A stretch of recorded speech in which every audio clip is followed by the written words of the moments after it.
চকু মনত পৰিলে আজি শোকে খুন্দে বুকু কৃষ্ণ চূড়াৰ তলত স্কুলৰ দুপৰীয়া ক্লাছৰ ফাকে ফাকে কতনো মাল কথা লুটিয়াই চালে জীৱনী পাওঁ মাথো ৰুমাল ৰুমাল ৰুমাল ৰুমাল এখন ৰঙা ৰুমাল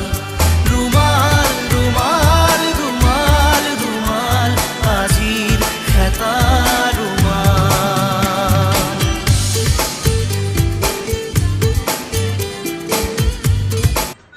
মানুষ